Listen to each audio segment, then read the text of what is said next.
మెదక్ జిల్లా రామాయంపేట రాష్ట్ర వ్యవసాయ శాఖ అధికారుల ఆదేశాల మేరకు ఈ నెల 20వ తేదీ నుండి యూరియా అమ్మకాలను పూర్తిగా ఫెర్టిలైజర్ మొబైల్ యాప్ మరియు ఈ పాస్ మిషన్ ద్వారా మాత్రమే నిర్వహించాలనే నిర్ణయం తీసుకుంది. ఈ నేపథ్యంలో ప్రత్యేకంగా రూపొందించిన ఫర్టిలైజర్ మొబైల్ యాప్ వినియోగంపై రైతు వేదికలో రామాయంపేట, నిజాంపేట మండలాలకు చెందిన ఎరువుల డీలర్లకు వీడియో కాన్ఫరెన్స్ ద్వారా అవగాహన సమావేశం ఏర్పాటు చేయడం జరిగింది.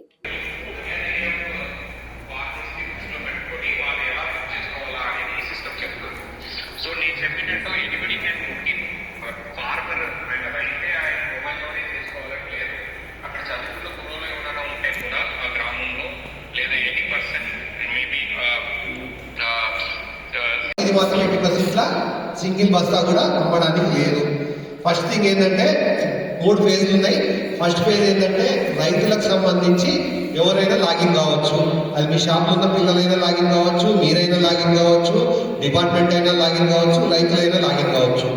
అక్కడ లాగిన్ అయిన తర్వాత ఇంకో ఆప్షన్ ఏమడుగుతుంది అంటే ఆయన పట్టాదారు పాస్ పుస్తకం అడుగుతుంది.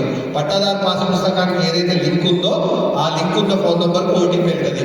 ఆ ఓటీపీ చెప్పిన తర్వాత ఒకే ఎకరంకు 2.5 నుంచి 3 బస్తాల దాకా, ప్యాడీకి అయితే మక్కకైతే 3.5 నుంచి 4 బస్తాల దాకా, చెరుకుకైతే 5 బస్తాల దాకా వస్తుంది. First thing clear. మన దగ్గర 80% ప్యాడీ, 20% మెయిజ్ ఉంటుంది. అంటే మనం 3 బస్తాల నుంచి 4 బస్తాల కంటే ఎక్కువ రైతుకు ఇవ్వడానికి లేదు.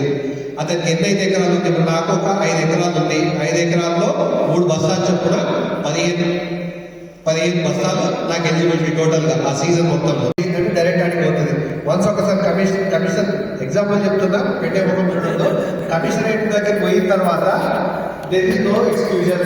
వాడు యాక్సిడెంట్ అయిన తర్వాత డైరెక్ట్ ఏం చేసినా కింద ముందు అక్కడ ఏవో ఈ మీటింగ్ సంబంధం లేని మరిన్ని అప్డేట్స్ కోసం మా ఛానల్ని సబ్స్క్రైబ్ చేయండి.